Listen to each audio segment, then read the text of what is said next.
Buenos días, Dios les bendiga, que la gracia del Señor abunde en gran manera hoy en cada uno de ustedes, en sus familias, en sus vidas, en sus hogares.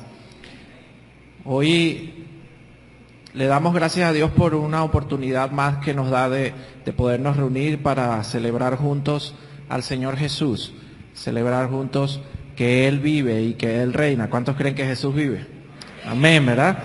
Y ese es el propósito por el cual nos reunimos, por el cual inicialmente la iglesia allá en el primer siglo empezó a reunirse, a recordar ese primer día de la semana que Jesús resucitó. Y nosotros hoy vamos a estar entonces en este tiempo del estudio de la palabra del Señor, dándole continuidad al estudio del Evangelio de Juan. Y hoy vamos a hablar acerca de un tema que está en forma de pregunta, y una pregunta que puede ser muy chocante para nosotros en este tiempo, como lo es el tema del sufrimiento. Si alguien nos pregunta, ¿pero por qué estás sufriendo? Nosotros probablemente lo miremos así y decimos, ¿pero dónde estás viviendo tú? Es obvio que estamos en medio de un mundo de sufrimiento y de cosas difíciles. Pero bueno, vamos a ver qué nos dice la Biblia al respecto. Y vamos a hacer una dinámica de inicio. Les voy a pedir que cierren sus ojos allí donde ustedes están, cierren sus ojos y traten de reflexionar en esa situación que le crea conflictos en este tiempo y que lo angustia o que le genera insatisfacción. Manténgase allí con los ojos cerrados pensando en esa situación, tráigala delante del Señor. Puede ser un problema de salud, puede ser un problema de dificultad económica, no consigo trabajo, no tengo a dónde ir para generar recursos, hice un mal negocio. Puede ser alguna situación de conflictos relacionales, algún conflicto con un familiar, el esposo, la esposa, o dentro del hogar.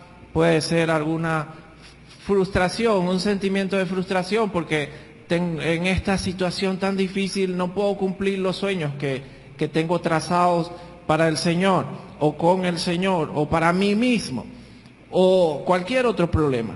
Sea cual sea ese problema, la frustración la genera el sentido de impotencia. Así que tráigalo ahí a la mente delante del Señor, no se desconecte y vamos a ponerlo delante del Señor. Y vamos a creer que al abrir nuestros ojos, la situación probablemente pueda cambiar. Señor, Dios amado, Dios todopoderoso, en el nombre de Jesús te alabamos, te adoramos, te exaltamos por tu bondad, por tus misericordias, por tu gran amor, porque eres bueno, Señor, porque nos sostienes, nos sustentas, nos das la vida. En este tiempo, Señor, aún estamos sobre esta tierra, esta creación tuya. Gracias a tu gracia y a tu favor, a tu bondad. En el nombre de Jesús, oh Señor, traemos delante de ti en nuestros pensamientos las situaciones que a cada uno de nosotros nos están afligiendo, nos están incomodando, nos están quitando la paz y las ponemos delante de ti. Confiamos, oh Señor, en tu soberanía, confiamos en que tú estás en control de todas las cosas y de que tenemos la posibilidad en ti de mirar las situaciones con una óptica diferente, con una mirada diferente, en donde podemos tener esperanza en medio de la desesperanza y podemos creer que hay un futuro mejor. En el nombre de Jesús colocamos nuestras cargas sobre ti, creyendo en esa invitación que el Señor Jesús nos hace de traer todas nuestras ansiedades a Él y que Él tendrá cuidado de nosotros. En el nombre de Jesús, Señor, nos encomendamos en este tiempo del estudio de tu palabra para que tú nos guíes a través de ellas y nos dejes el alimento espiritual que necesitamos en este tiempo. Gracias, Padre, en el nombre de Jesús. Amén. Amén. Pueden abrir sus ojos y miren su palabra, miren la Biblia. Abran su Biblia allí en el Evangelio según San Juan y vamos a mirar algo diferente. a la situación que estábamos mirando en nuestros pensamientos. El Evangelio de Juan, nosotros iniciamos el domingo pasado el estudio del capítulo 20 y hoy le vamos a dar continuidad. Capítulo 20, ahora vamos a leer desde el versículo 11 hasta el 18. Cuando tengan su cita bíblica se pueden poner de pie, por favor.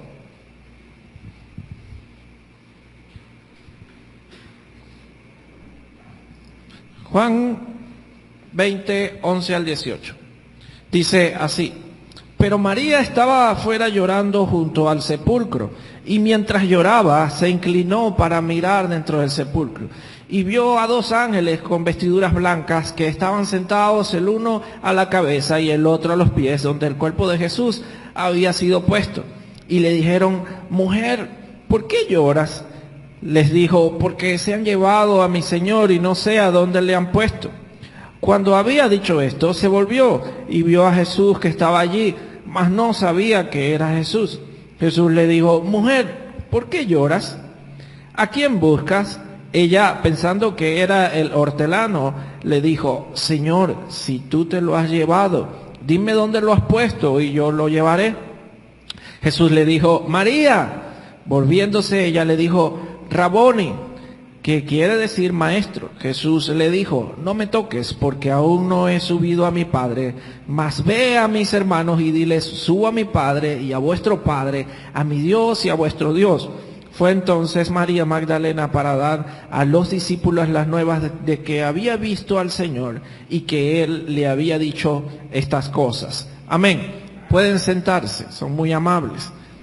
Nosotros debemos creer que Jesús en Cristo, o Dios en Cristo Jesús, inició una nueva creación, que Dios a través de la muerte y la resurrección de Cristo nos da la oportunidad de entrar en un nuevo mundo, una nueva creación, y adoptar un estilo de vida diferente, en donde podemos entrar nuevamente a la presencia de Dios, tener comunión con nuestro Creador y vivir de acuerdo al diseño con el cual nosotros originalmente fuimos creados. Juan está hablando precisamente de diseño, ha diseñado esta historia de tal manera que nos conduzca a pensar eso, y ya vamos a ver cómo funciona.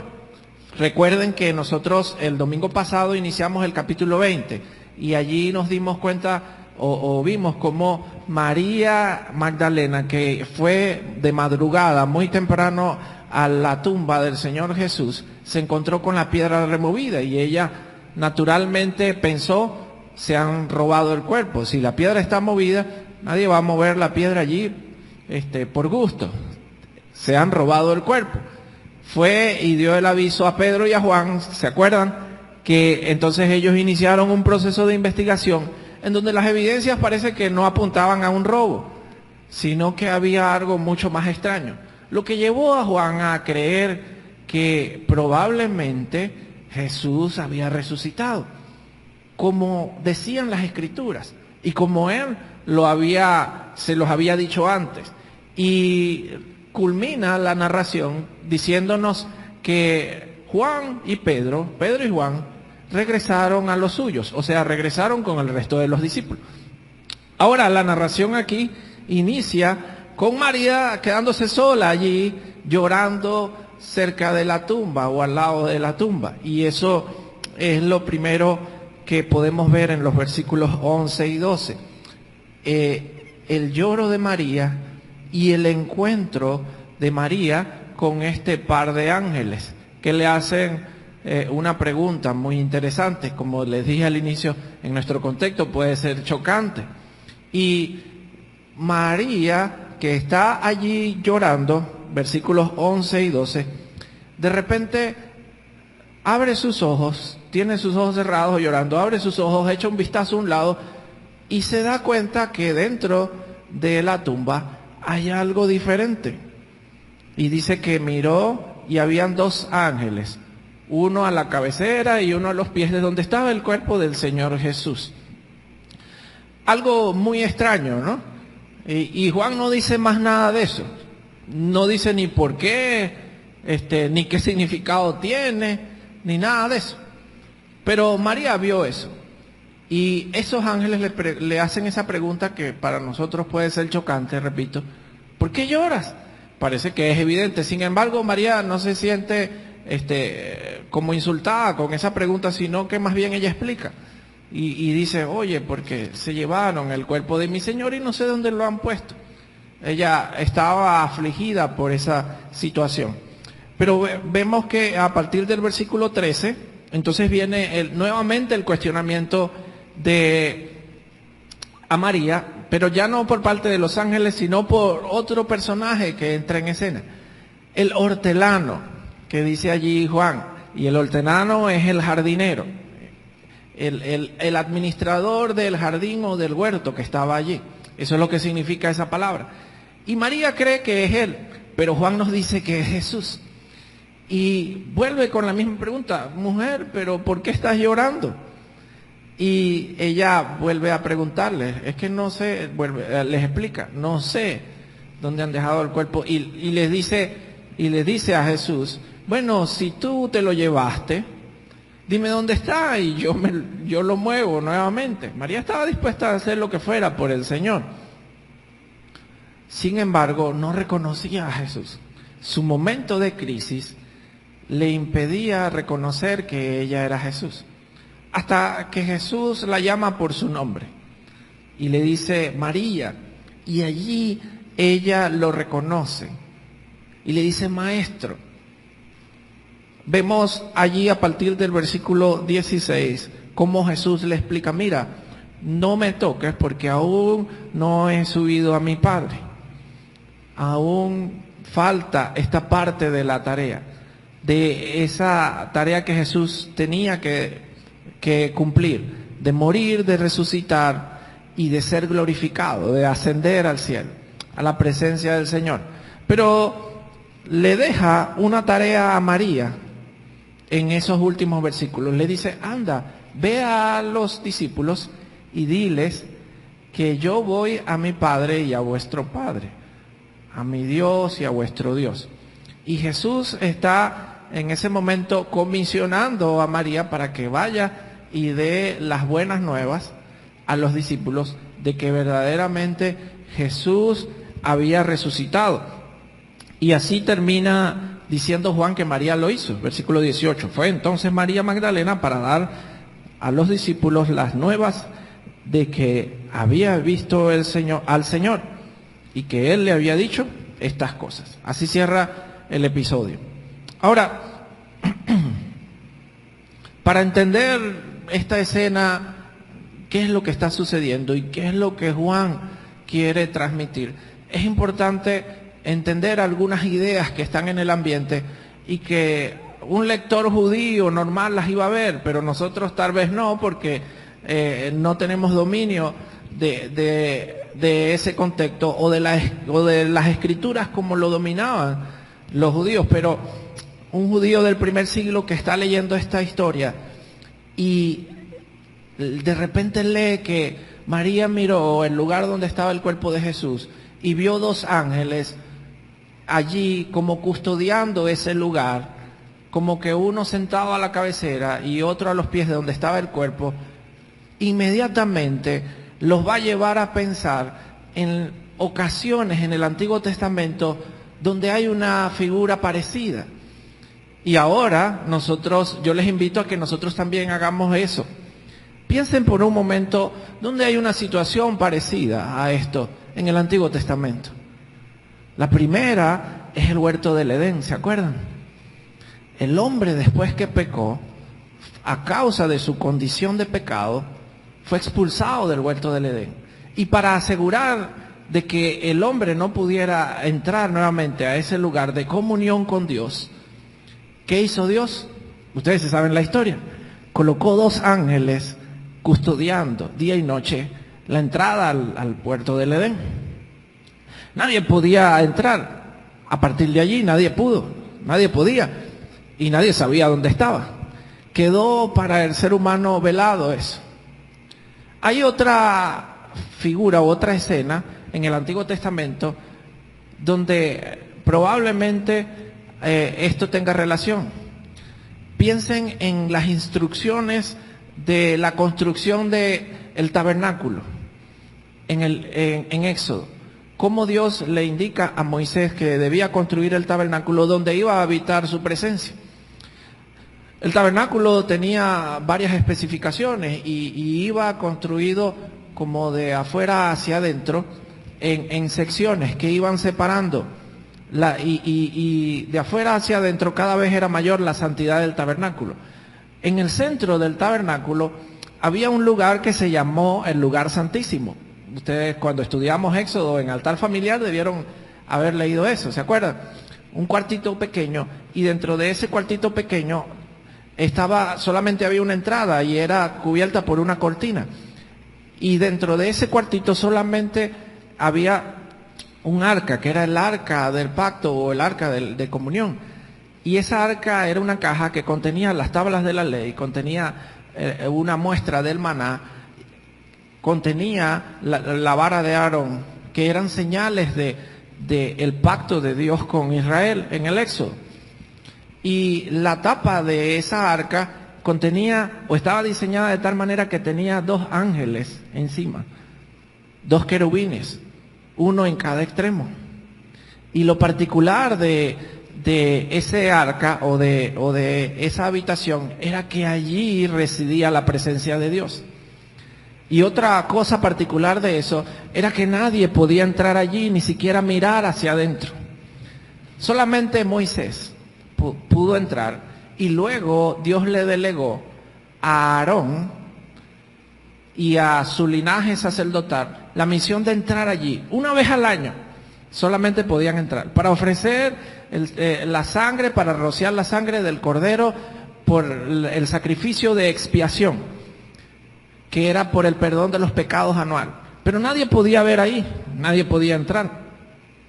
Entonces, cuando pensamos en esas escenas y miramos lo que Juan está contando acá, esto toma un nuevo sentido para nosotros. Podemos empezar a pensar que Juan nos está diciendo algo más profundo, que Juan nos está diciendo que algo nuevo pasó después de la resurrección de Jesús. En el mundo algo cambió, que ahora una mujer que era considerada pecadora antes, que era mujer y era considerada socialmente en los estratos más bajos de la sociedad, tiene la posibilidad de mirar a un lugar sagrado, mirar dentro.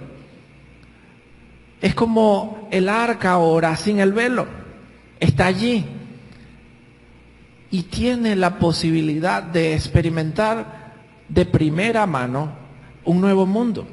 Pero hay otra figura muy interesante, y es que Juan nos dice que esto se está dando en un huerto, y que María confunde a Jesús con el hortelano, con el administrador del huerto. Y cuando pensamos en el huerto, ¿dónde nos lleva ese pensamiento? Al Génesis, al huerto del Edén, en donde Dios diseñó un huerto para colocar en medio de ese huerto a su imagen, al primer hombre, a Adán, y le dio una misión de administrar el huerto. Si ustedes leen Génesis 1:27, van a darse cuenta de cómo Dios creó al hombre. Y luego de allí vemos cómo Dios le designa la administración del huerto. Y le dice, tú vas a administrar el huerto. De esto vas a comer, de esto vas a disponer, esto lo vas a administrar. Y la idea de todo el contexto de Génesis 1 y 2 es que el hombre debía administrar el huerto con el mismo carácter de Dios, porque era la imagen de Dios.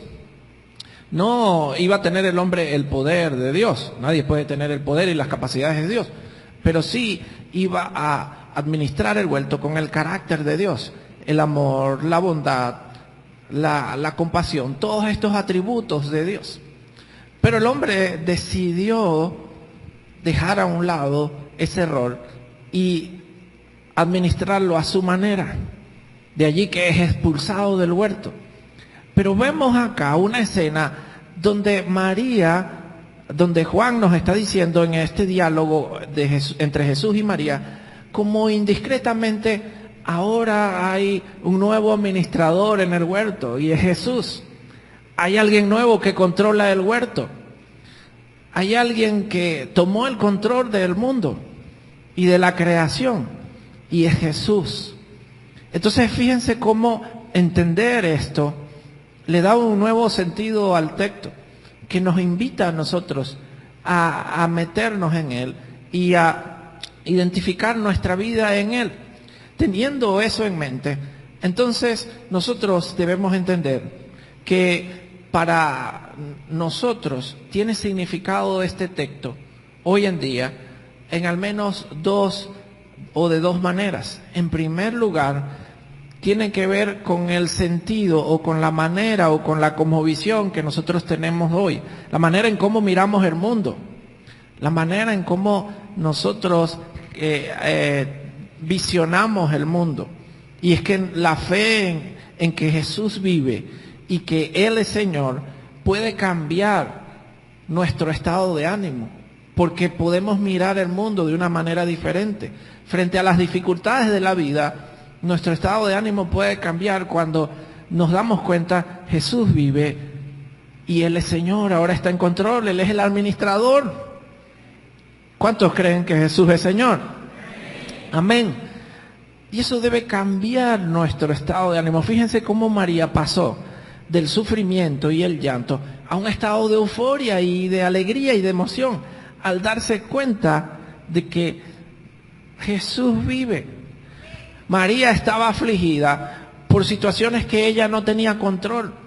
Ella no tenía control sobre la vida. No tenía control sobre la muerte. Pero le duele haber perdido a su Señor y ella no poder hacer nada.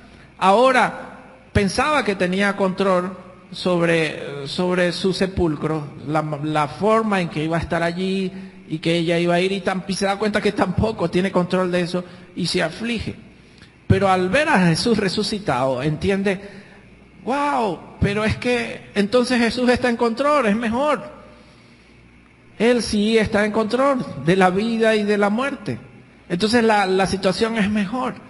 Y nosotros estamos desafiados en este tiempo a mirar el mundo desde esa perspectiva. Porque vivimos angustiados, vivimos afligidos por muchas situaciones de las cuales nosotros no tenemos control.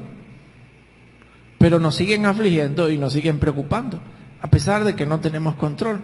Y parte de eso implica de que creemos que quienes tienen el control son personas malas que no lo van a hacer bien.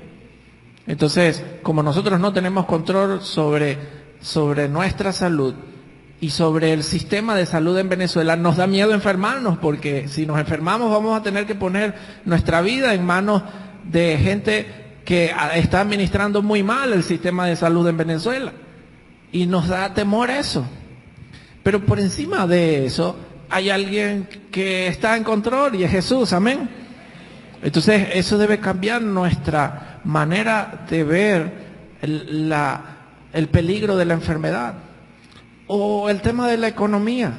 Nos da miedo a nosotros también eso, porque nosotros no podemos ponerle precio a los productos, ¿verdad? Ni el costo de las cosas. Y nosotros no podemos dominar muchas veces cuánto ganamos. Creemos que podemos hacerlo si trabajamos más o si nos esforzamos más. Pero no tenemos control de nada de eso.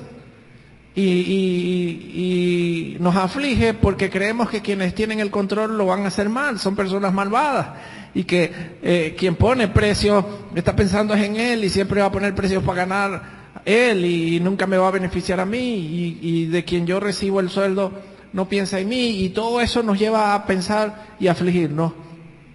Pero hay alguien que nos ama y está por encima de eso y que tiene control de todas las cosas, amén. Es Jesús. Y eso debe cambiar nuestra manera de ver el mundo que nos rodea, nuestra cosmovisión, así como transformó a María. Así que en este tiempo, aún en este tiempo tan difícil que nos ha tocado vivir, Jesús cada día nos está diciendo, ¿por qué lloras? Yo estoy aquí al lado tuyo vivo. Date cuenta.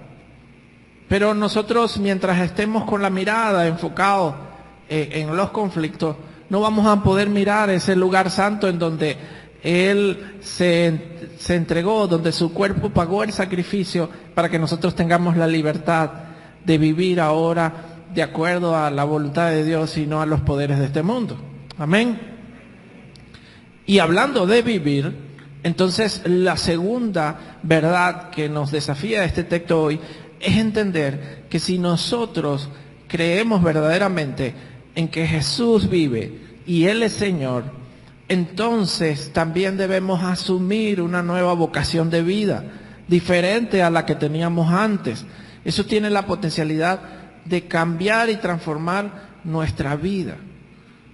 María Magdalena era una mujer que, según Lucas, en el capítulo 8, si mal no recuerdo, versículo 3, dice que tenía 7 demonios. Era una persona dominada por los poderes malignos de este mundo y que Jesús la había liberado de esos 7 demonios. Y fíjense cómo esta mujer que estaba poseída por demonios, estaba poseída por los poderes que pretenden disputarle a Jesús el dominio de este mundo, es transformada para ser la primera mensajera de las buenas nuevas de la resurrección de Jesús. La primera discípulo es María Magdalena. Cómo su vida fue transformada, cómo Dios la utilizó para entonces jugar un papel tan importante en el plan de quien verdaderamente tiene el control, en el plan redentor de Jesús, de Dios para este mundo. Y nosotros también hemos sido liberados, hemos sido libertados del poder de la esclavitud y del pecado de este mundo. Amén. Y tenemos ese desafío, igual que María hoy. Jesús nos está diciendo, ve a tus hermanos y cuéntales que yo vivo. Pero también es cierto que nosotros muchas veces nos dejamos dominar por los poderes de este mundo y estamos relegando la misión a un lado. Estamos muy ocupados en producir, en generar una economía estable para nosotros y nuestras familias hoy. Estamos muy ocupados en disfrutar de las situaciones de este mundo hoy. Y la misión, la vocación de vida nuestra está siendo relegada a un lado. Es nuestra realidad, cada vez es más difícil conseguir dentro de las iglesias personas comprometidas con la misión, con asumir un rol de liderazgo dentro de la iglesia, con asumir una responsabilidad ministerial. Cada vez cuesta más. Los que estaban han abandonado y no hay nuevos que se integren. Pero fíjense cómo María entendió como parte de su nueva naturaleza esta verdad. Y ella no cuestiona nada, sino que simplemente va. Piensen ustedes en que de repente salen de su casa mañana en la mañana y entran a un comercio y se encuentran los productos a un precio bueno. La harina que estaba en 7 y pico, aquí está en 3, 2.5. Y wow. Díganme ustedes, si salen de ese negocio, llegan a su casa y no le van a contar a nadie, ¿verdad?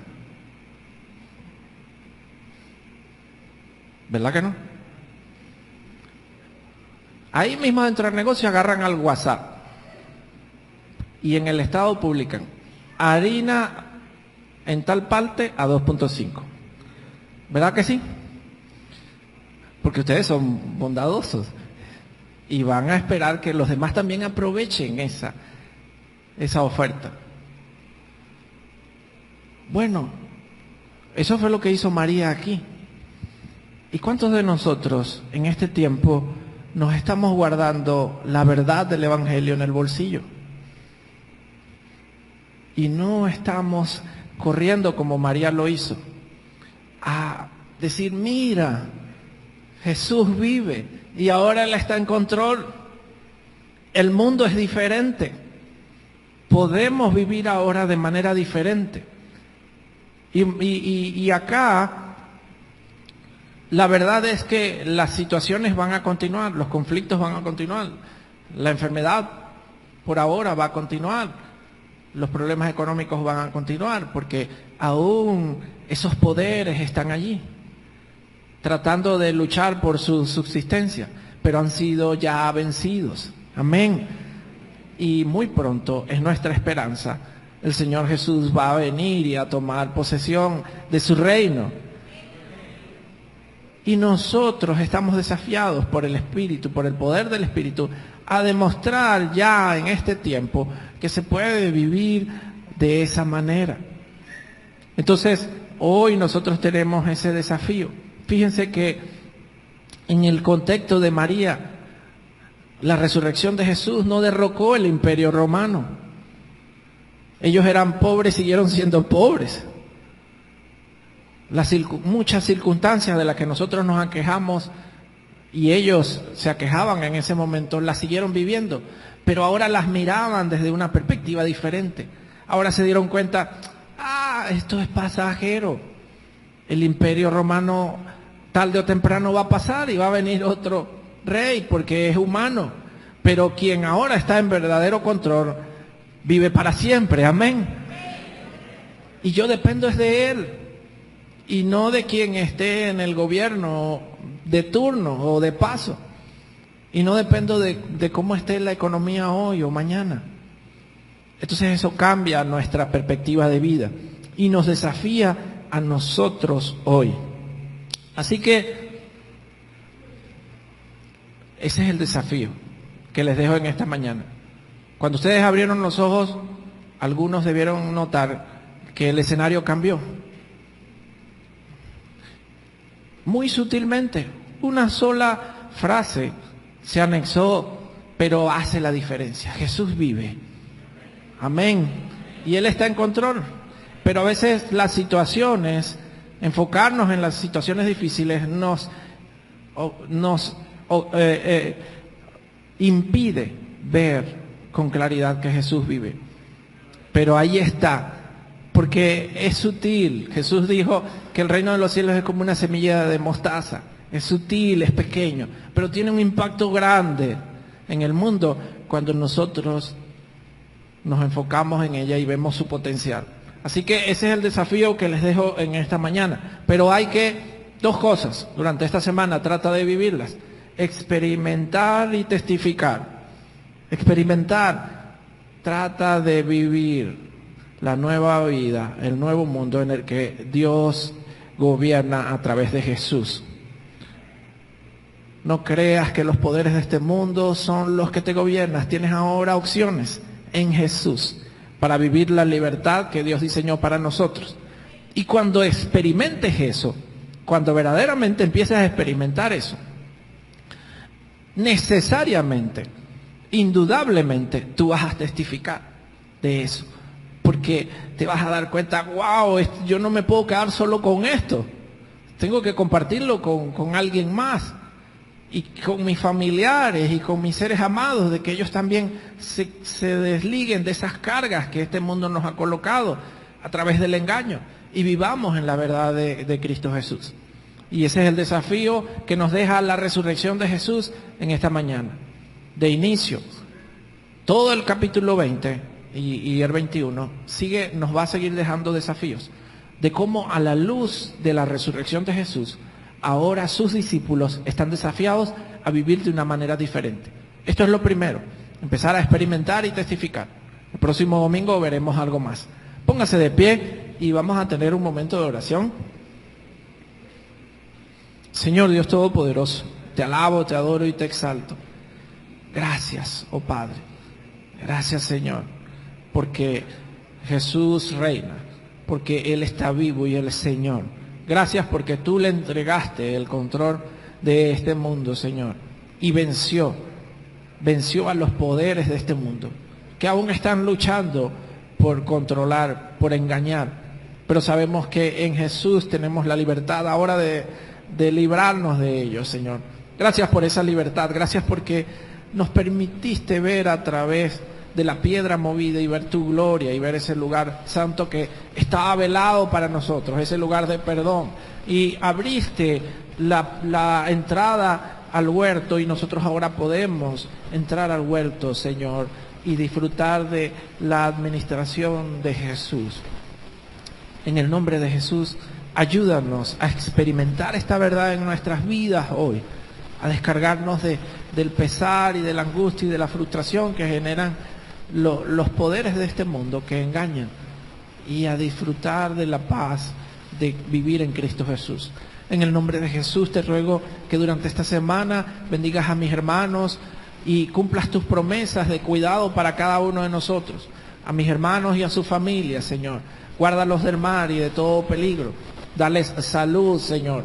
Provee para las necesidades materiales de cada hogar, el alimento y las cosas materiales que necesitan para una mejor calidad de vida. Y ayúdanos, Señor, a experimentar esa vida en Cristo y a testificar, Señor, que es el desafío que nos deja el texto hoy. En el nombre de Jesús, gracias por este tiempo. Amén. Amén. Pueden tomar asiento, son muy amables. Muchas gracias. Dios les bendiga.